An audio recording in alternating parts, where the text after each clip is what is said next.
안녕하세요. 반갑습니다.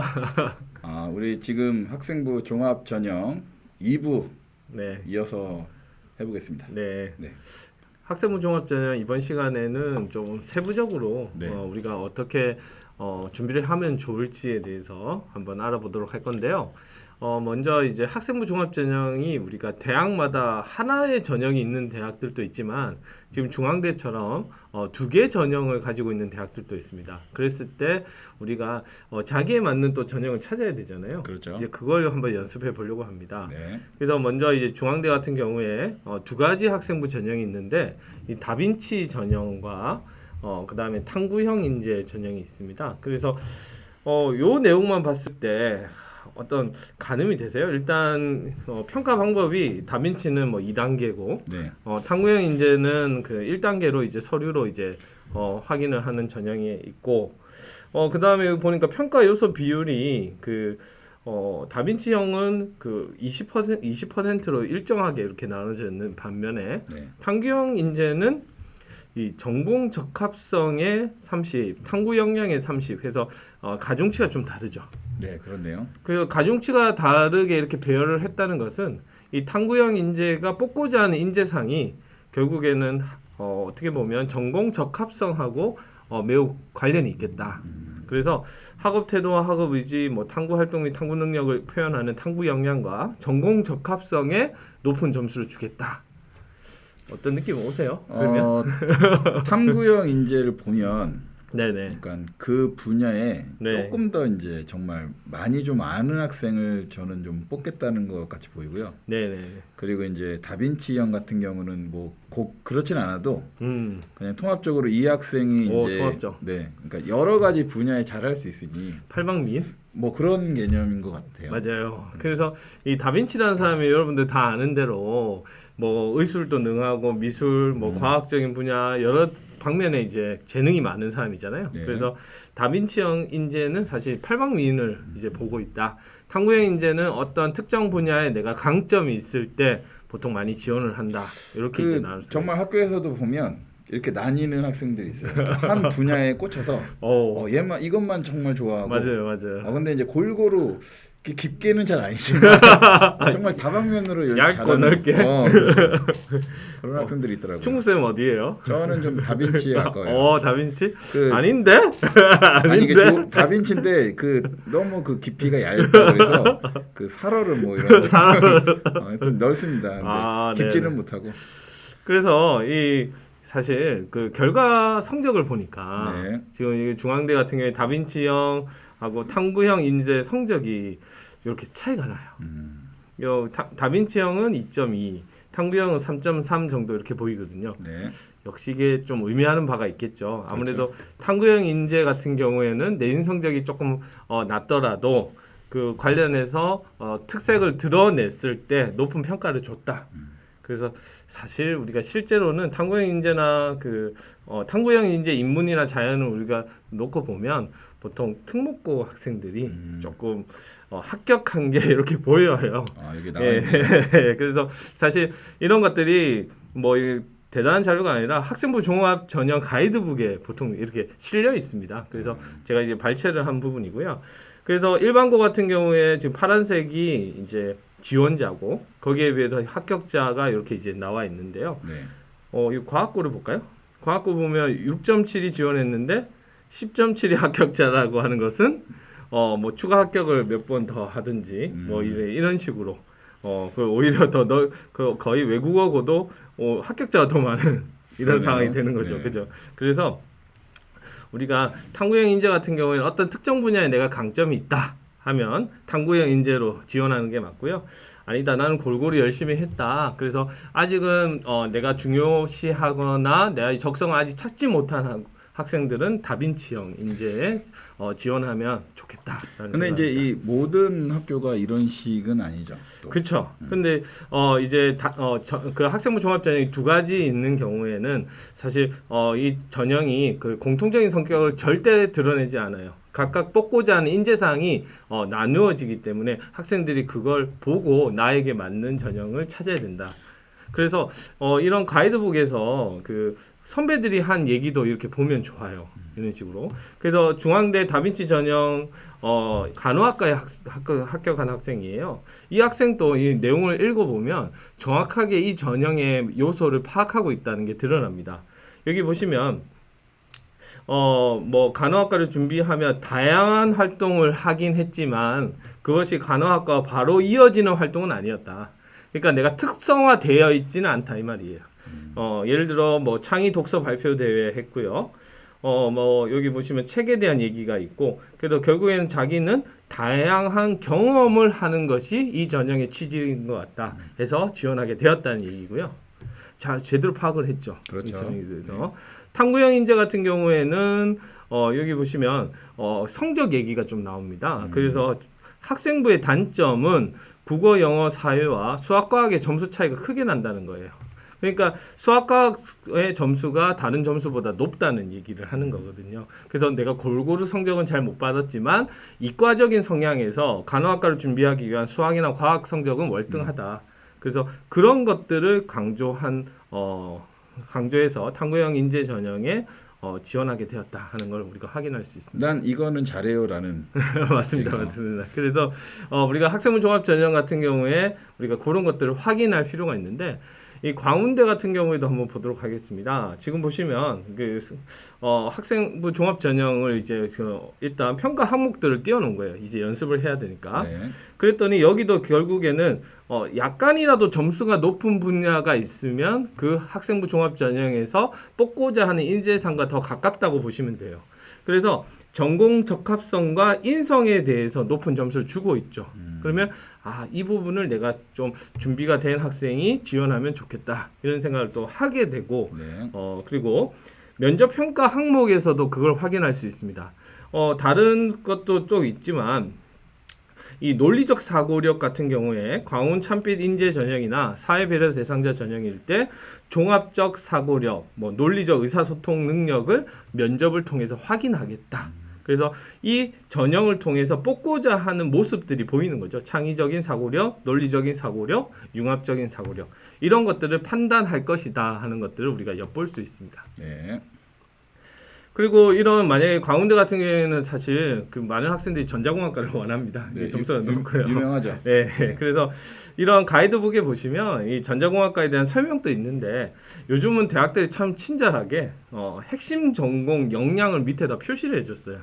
그래서 이 전자공학과를 공부하기 위해서 이 도전이라든지 지식적 융합적 측면, 세계 시민 상호협력, 공동체의식, 자기주도, 지식 활력, 논리적 사고, 의사소통, 창의적 문제 해결이라는 표현을 이제 하고 있는 겁니다.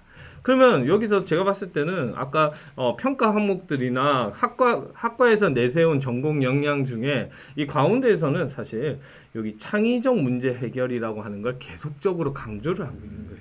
그러면 창의적 문제 해결이라는 게 내가 뭘까라는 걸 고민을 하고 그걸 학교 현장에서 어떤 활동을 통해서 내가 드러나게 학교 생활 기록부나 자기소개서나 이런 것들을 준비하면 합격의 길이 훨씬 더 쉽게 열릴 것이다. 이렇게 이제 얘기를 할 수 있는 겁니다. 네. 그리고 이런 가이드북을 보시면요. 이 또 그 좀 친절하게 요즘은 그래서 교육 목표라든지 필요한 적성 역량 이런 것도 또 보여요. 여기 계속 보이지만 창의적인 문제 해결을 계속 중요시해야 한다는 게 우리 눈에 보이고 그리고 아마 도서에 대해서도 이렇게 이제 뭐 3권 정도의 도서를 지금 추천을 하고 있습니다. 그래서 이런 도서를 읽어보면 도움이 되니까 충분히 이제 권장하는 도서다 하는 것들을 우리가 이런 가이드북을 통해서 알 수 있고요. 그리고 이런 Q&A를 통해서도 정보를 우리가 수집을 할 수 있습니다. 역시 전 전자공학과 학생이네요. 그죠? 네. 자기의 고등학교 생활에 대해서 간략하게 소개해 달라. 그럼 우리가 이걸 통해서 이 학생이 이런 것들에 중점을 둬서 생활했구나 하는 것들을 우리가 볼 수가 있는데 뭐 학급 반장 얘기도 있지만 학술 동아리 활동, 경시대, 융합과학 등 학교에서 개최하여 참가할 수 있는 행사나 대회 활동에 꾸준하게 참가를 했다. 그래서 뭐 성적도 상승 곡선을 그렸다.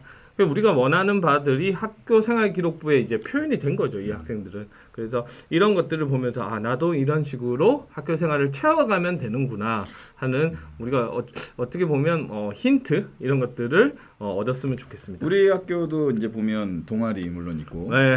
경시대회 이제 융합과학 맞아요, 대회 맞아요. 이런 것들 많으니까 네. 이거를 이제 바탕으로 우리 학교에서 하는 행사를 같이 비슷하게 네. 참가하면 된다는 말입니다. 그래서 학생들이 어렵게 생각할 필요가 없이 우리 학교의 강점은 또 있습니다. 다른 학교랑 하지 않은 게 1학기 때는 우리가 동아리 활동이라고 해서 그냥 큰 틀에서 동아리 활동이 이루어진 다음에 2학기 때는 지금 소그룹 진로 활동이라고 해서 동아리 안에서도 이제 세부적인 내용들을 끌고 와서 프로젝트를 진행을 하거든요. 그렇죠. 그래서 이런 것들에서 내가 어떤 스토리를 만들고 나의 강점을 키워나가면 충분히 우리 학생부 종합에서 우리 학교 학생들이 승산이 있다. 저는 그렇게 생각합니다. 네. 자, 그 다음에 아까 말씀드린 것처럼 이제 교과 성적은 어떻게 관리하나요? 뭐 이런 내용들도 여기에 이제 실려 있어요. 그래서 자, 앞에서 얘기한 대로 지금 교과 성적이 있고 비교과 성적이 있습니다. 그런데 학생부 종합 전형에서 이제 학교생활 기록부 작성 요령에 보면 비교과 내용들을 점점 차단하고 있죠. 네. 그렇죠. 그러면 결국에는 중요시 되는 것은 다시 어디로 포커스가 맞춰지고 있냐? 교과에 교과. 대한 내용입니다. 그러면 교과에 대한 성적도 있지만 거기에 보면 세부 능력 특기 사항이 있죠. 세특이라고 부르는. 네, 그렇죠. 그 부분이 상당히 중요시 되고 있다. 선생님들이 참 이거 작성할 때 고민도 많이 하시고 애들을 좀 관찰을 많이 하죠, 또. 맞습니다. 그래서 아무래도 이제 이런 걸 쓰기 위해서 선생님들이 이제 체크를 하시는데 네.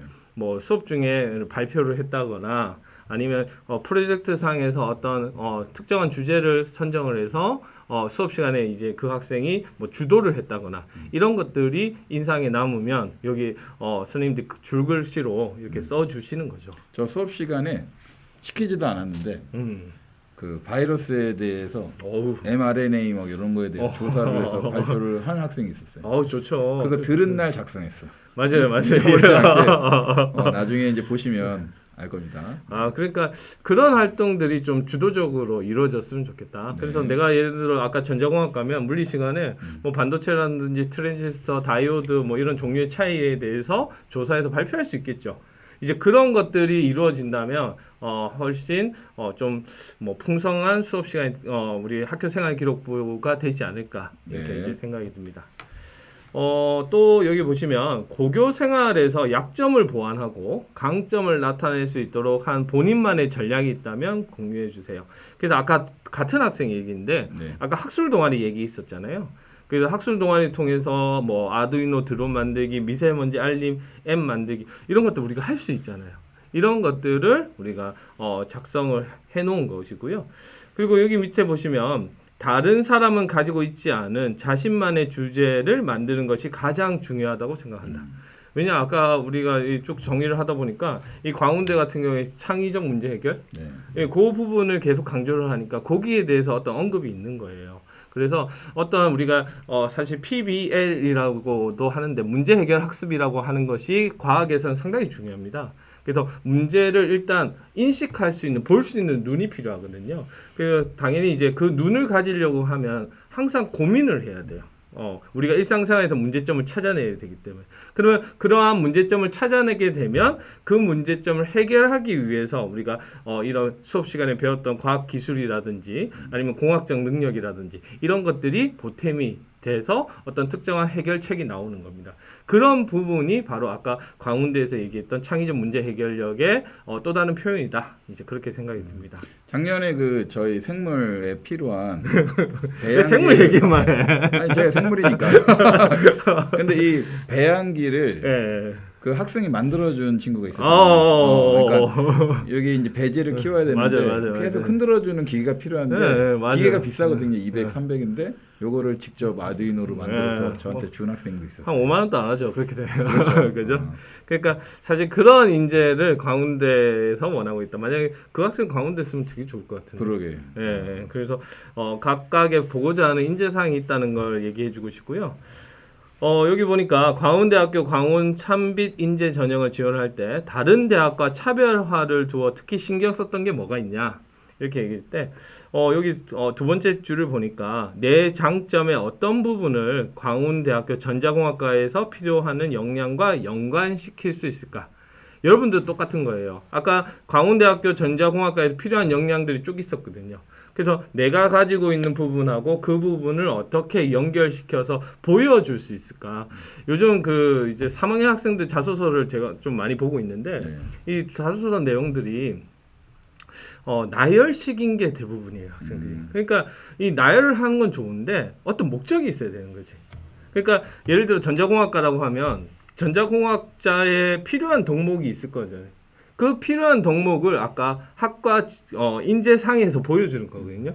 그러면 이걸 보여주는 게 목적이 돼야 되는데 그냥 사실의 나열에 그쳐서는 어떤 특정한 자기소개가 될 수 없다. 그래서 내가 일단 생각하는 우리 전자공학자의 어떤 특성이 있으면 그걸 갖다가 표현하기 위한 것들이 사례로 연결돼서 보여줬으면 좋겠다 이런 생각이 듭니다. 그래서 저는 그 저번에도 한번 얘기한 것 같은데 항상 여러분들이 뭐 예를 들어 전자공학과 아니면 간호사 이렇게 하면 그 앞에 붙을 형용사를 항상 생각했으면 좋겠어요. 그러니까 전자공학자라고 하면 예를 들어 아까 여기처럼 창의적 문제 해결력이 있는 전자공학과라든지 마음이 따뜻한 간호사라든지 어떤 나만의 특정한 그런 형용사를 항상 생각하고 그 형용사를 만들기 위해서 이 학교생활 기록부를 채워 나가는 게 학생부 종합 전형을 그 준비하는 어떤 큰 방향타가 될 것이다 이런 생각이 듭니다. 자, 그래서 학생부 종합 체크리스트라고 하는 걸 이제 만들어 봤는데 보통 이제 이렇게 하나, 둘, 셋, 넷, 다섯, 여섯, 일곱. 그래서 수상, 자율활동, 동아리, 봉사, 진로, 교과세 특 독서. 그러니까 내가 생활기록부를 놓고 이제 본인이 체크리스트를 통해서 자기를 판단해 보는 거예요. 아, 여기에 내가 들어갈 게 뭐가 있을까? 그래서 올해 이제 3학년부터 바뀐 게 수상이잖아요. 네. 학기당 몇 개? 한 개. 그러면 학기당 내가 여기 들어가야 될 상들이 뭐가 있을까? 또 보면 좋을 것 같고요. 학기에 그래도 좀 제일 좋은 거를 적는 게 유리하니까. 또. 그렇죠. 그래서 지금 이제 한 개로 이제 바뀌었기 때문에 예전 같았으면 수상 능력 사항을 갖다 경력을 쫙 나열하는 양적 평가가 됐었는데 지금 이제 그렇지 않다는 거예요. 옛날에 상 정말 생기비 한 페이지를 장식한 애들이 많았었어요. 그래서 유리한 학교가 있었어요. 어디가 유리했어? 4대 부속고등학교. 왜냐하면 우리 같은 경우는 마석고등학교 장이잖아요. 네. 수여 기관이. 근데 무슨 대학교 부설 무슨 고등학교 특히 여자 고등학교 유리해요. 여자 고등학교 딱 가면 이름이 엄청 기니까. 세 줄 정도 됩니다. 그래서 여담입니다. 네. 네. 그래서 오늘 제가 말이 꼬이고 있기 때문에 괜찮습니다. 이런 얘기를 하는 거고요. 편집하면 돼요. 그래서 수상이라고 하는 게 예전처럼 양적 평가가 아니다. 그랬을 때 내가 뭐가 들어가야 될지도 판단을 해야 되잖아요. 네. 그래서 한번 써보고 이 자율활동이라고 하는 것들이 사실 좀 안타까워요. 학교에서는 주간 수업 실수의 많은 부분을 자율활동에 배당을 하고 있는데 학생들이 그냥 요즘 같은 경우에 그냥 흘러 넘어가는 시간으로 보통 인식을 많이 하는데 맞아요. 이 자율활동을 통해서 인성적인 부분을 내가 어필할 수 있는 부분이 상당히 많이 있습니다. 그래서 그런 것들을 좀 생각했으면 좋겠고 그 다음에 동아리 활동에 내가 지금 어떤 동아리 활동을 했고 그리고 그렇다고 여러분들 꼭 선생님이 강조하는 부분이 그거였잖아요. 무슨 학과라고 하면 그 학과와 관련된 동아리일 필요는 없다. 그런데 그 학과에서 요구하는 능력에 맞는 동아리 활동을 할 필요가 있다. 그래서 그런 것들. 봉사활동도 역시나 어떻죠? 양적 평가는 이제 아닙니다. 그래서 내가 이걸 통해서 뭘 보여줘야 될지. 그래서 대학에서는 봉사활동을 통해서 보려고 하는 것은 딱 하나입니다. 이 봉사활동을 어떻게 하죠? 그냥 하는 게 아니잖아요. 보통 이 학교 외에서 봉사활동을 했다고 했으면 보통 여러 봉사단체 중에 내가 하나를 선택하게 될 거고 그 안에서 다른 사람하고의 관계 속에서 봉사활동이 이루어지거든요. 분명히. 그래서 학생들이 오해하는 게 의대를 가려고 해요. 그럼 꼭 병원에 가서 할까요? 꼭 그렇진 않겠죠. 그렇지는 않다는 얘기예요. 근데 꼭 학생들은 병원에 가야 된다는 생각을 하고 그러면 병원에 가면 그 의학적인 봉사활동을 하는 건 전혀 아니거든요. 보통 그냥 사무보조나 아니면 쓰레기를 치운다거나 그렇죠. 청소 청소 많이 위주가 하죠. 되기 때문에 그런데 이제 거기서 끝나버리면 그 학생한테는 그냥 별로 얻는 게 없지만 사실 그 환경 속에서 여러 환자를 봤을 때 어떤 마음가짐이 바뀌었다든지 그 직을 수행하는 의사나 간호사를 옆에서 보면서 어떤 모습이 진정한 의료인인가를 또 생각해 본다든지 그런 식으로 연결이 되면 이 봉사활동에 의미가 있는 거죠. 네. 자, 그리고 진로 활동은 뭐 두말하면 잔소리니까. 근데 이제 하나 바뀐 건 있어요. 지금 3학년부터는 진로 희망이 언급되지 않는다. 생기부에 진로 희망이 언급되지 않는다. 그래서 예전 같았으면 뭐 부모님 진로 희망, 학생 진로 희망을 썼었는데 그게 맞아요. 1학년, 2학년, 3학년 오면서 또 바뀌어요. 그게 어떻게 영향을 줄까 학생들이 많이 고민했는데 그건 아니다. 근데 당연히 진로 활동이 또 중요하게 들어는 간다. 이제 그렇게 말씀드리고 싶고, 교과세 특은 교과 측면에서 매우 중요한 부분이고, 독서도 고등학교 1학년 같은 경우에는 독서 기록을 이제 우리가 쓰지는 못하지만 이런 것들이 수업 시간에 이루어지고 있다. 그러면 거기에 적극적으로 참여할 필요가 있다. 쌤은 여기서 두 개만 중요한 걸 꼽는다면 꼭 궁금하잖아. 애들도 다 하면 좋지만 네네. 두 개만 제일 뽑는다면 뽑아봅시다. 네. 자, 두 개라고 했으니까 네. 원픽은 일단 교과 세트. 교과. 네.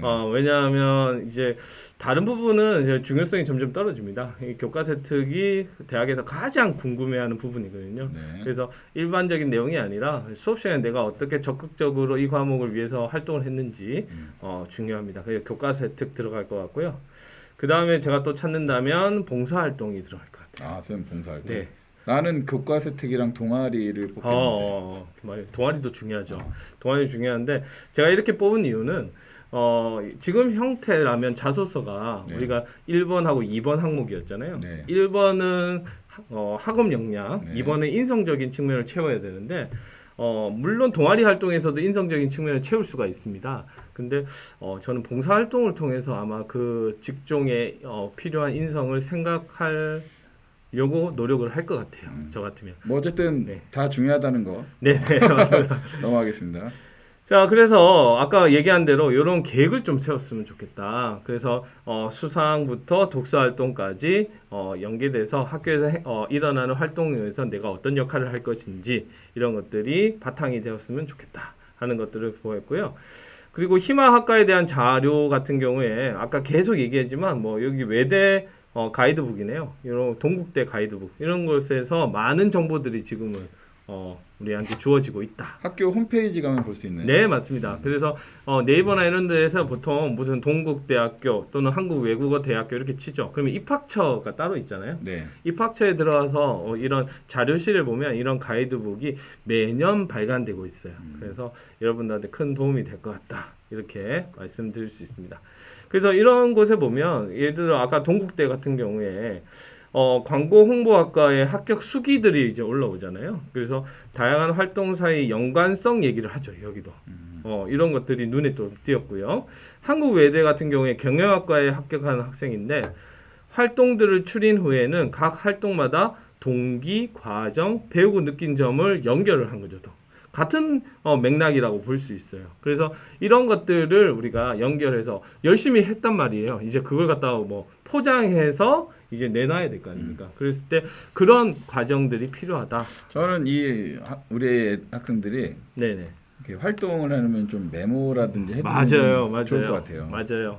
그래서 예전 같았으면 우리가 포트폴리오라고 하는 걸 네. 구성을 하는데 예전엔 그걸 대학에 냈으니까 학생들이 꼼꼼하게 준비를 했는데 요즘은 이제 그게 없어지다 보니까 개인적으로 좀 준비를 했으면 그리고 한 1년 지나면 그 내용을 자기가 했는 거는 확실한데 잊어버리더라고요. 맞아요.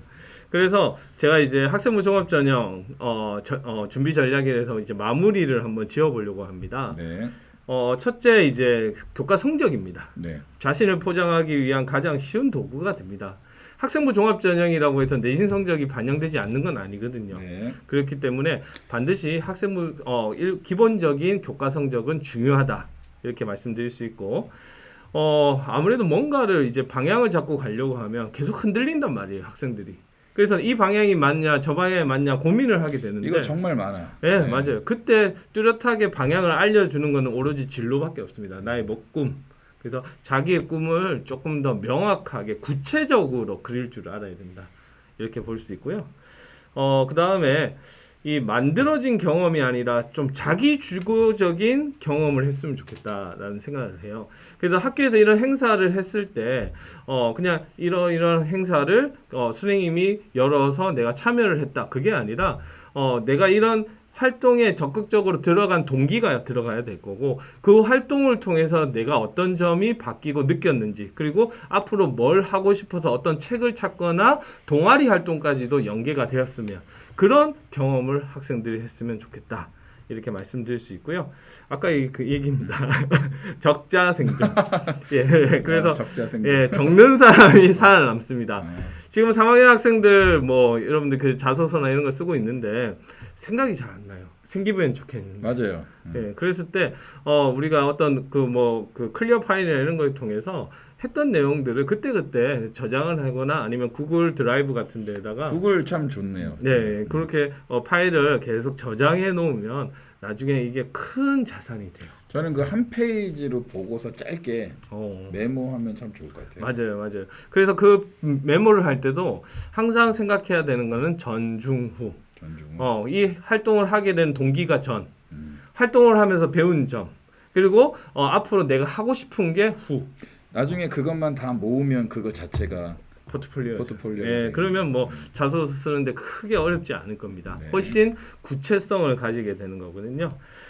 그리고 멘토를 찾아라 이런 말을 드리고 싶어요. 이 멘토라고 하면 그냥 누굴 찾지는 고민을 많이 하실 건데 각 대학 입학처 홈피가 있지 않습니까? 거기에 아까 얘기한 대로 가이드북도 있고 학교 선생님들 통해서 다양한 정보를 얻었으면 좋겠습니다. 멘토 해주시면 되잖아요. 여러분들 광수 쌤한테. 네. 그래서 이충구 쌤도 계시니까 이렇게 우리 학교에 우수한 선생님들 계시잖아요. 예, 그 선생님들한테 또 말씀을 하면 꼭 서로 간의 유대 관계나 이런 관계를 가졌으면 좋겠어요. 그러면 훨씬 자기한테 도움이 되지 않을까. 사실 뭐 담임 선생님, 뭐 담당 선생님들 많으시잖아요. 동아리부터 시작해서. 맞습니다. 예. 모든 분들이 사실은 다 멘토입니다, 여러분들. 네. 그래서 오늘 이제까지 해서 학생부 종합 전형을 한번 정리해 봤네요. 네. 저 이 마지막 페이지에 사실은 이게 내용이 다 들어 있는 것 같아요. 마지막 페이지가 참 저긴데 3번은 전 참 이 중요한 내용 같아요. 3번. 자기 그렇습니다. 두적인 경험. 예. 왜냐하면 이 학생들을 실제로 본 경험이 많아서 네. 정말 자기가 좋아하는 거를 학교 내에서 해서 학교도 잘 가는 학생들 많이 봤거든요. 맞아요. 그래서 3번 같은 경우 참 중요한 것 같습니다. 그 입덕을 해야 됩니다. 그럼 오늘은 여기까지 하나요? 네, 그러면 다음 시간에 뭐 하죠? 오늘은 여기까지 하고 다음 시간에는 이제 우리 학교 학생의 정말 많은 학생들이 해당하는 농어촌 전형에 대해서 한번 정리를 하는 시간을 좀 가져보도록 하겠습니다. 네. 오늘은 좀 일부보다는 짧네요. 너무 길어. 자, 구독, 좋아요도 많이 눌러주시고 여러분들 좋아요, 구독, 좋아요, 댓글 또 달아주시고 알람까지는 됐습니다. 뭐 있던데 그 이상한 말. 하여튼 많이 있는 거 다 눌러주시고 궁금한 거 있으면 선생님들한테 여쭤보시면 또 도움되는 영상으로 찾아오겠습니다. 자, 안녕.